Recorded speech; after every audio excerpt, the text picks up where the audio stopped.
40 రోజులు గడిచిన తరువాత నోవహు కిటికీ తెరిచాడు. ఇక్కడ మానవుడు నేర్చుకోవాల్సిన విషయం ఏమిటంటే, దేవుడు కార్యం మొదలుపెట్టినప్పుడు మనం ఓపికతో వేచి ఉండాలి. నోవహు మొదట కాకిని పంపాడు. కాకి అపవిత్ర పక్షి. అది సవాలు మీద వాలడానికి ఇష్టపడుతుంది. అందువలన అది తిరిగి రాలేదు. కానీ పావురం పవిత్రమైనది. అది నెమ్మదిని కోరుకుంటుంది.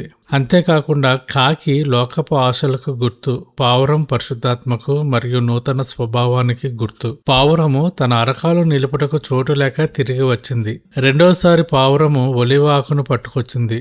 ఇది దేవుని సమాధానానికి, నూతన జీవానికి సంకేతం. 13 నుండి 20 వచనాలు. మరియు 601వ సంవత్సరము మొదటి నెల తొలి దినమున నీళ్లు భూమి మీద నుండి ఇంకిపోయెను. నోవహు ఓడ కప్పు తీసి చూచినప్పుడు నేల ఆరియుండెను. 2వ నెల 27వ దినమున భూమి ఎండియుండెను. అప్పుడు దేవుడు, నీవును నీతో కూడా నీ భార్యయు నీ కుమారులను నీ కోడండ్రును ఓడలో నుండి బయటికి రండి. పక్షులు, పశువులు, భూమి మీద ప్రాకు ప్రతి జాతి పురుగులు మొదలైన సమస్త శరీరులలో నీతో కూడానున్న ప్రతి జంతువును వెంటబెట్టుకుని వెలుపలికి రావలెను. అవి భూమి మీద బహుగా విస్తరించి భూమి మీద ఫలించి అభివృద్ధి పొందవలెనని నోవహుతో చెప్పెను.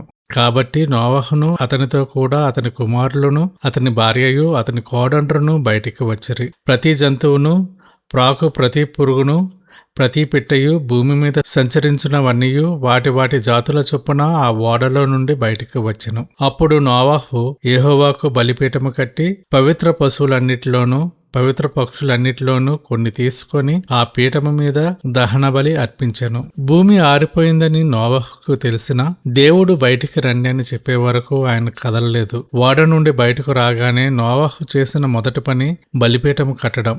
మానవుడు తన రక్షణను దేవుని కృపగా గుర్తించినప్పుడు ఆయనకు కృతజ్ఞతా బలి అర్పించకుండా ఉండలేడు.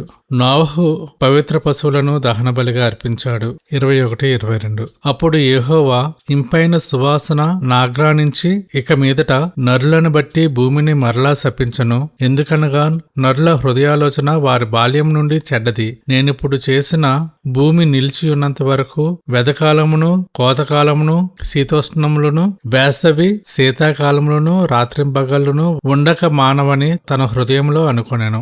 దేవుడు ఆ సువాసన నాగ్రహించి ఇక మీదట భూమిని శపించనని తనలో తాను చెప్పుకున్నాడు. దేవుడు మానవ నీతిని బట్టి కాదు, అర్పించబడిన బలిని బట్టి తన కృపను చూపిస్తున్నాడు. మానవుని హృదయాలోచన అతని బాల్యం నుండి చెడ్డది అని దేవుడు గుర్తించాడు. జలప్రళయం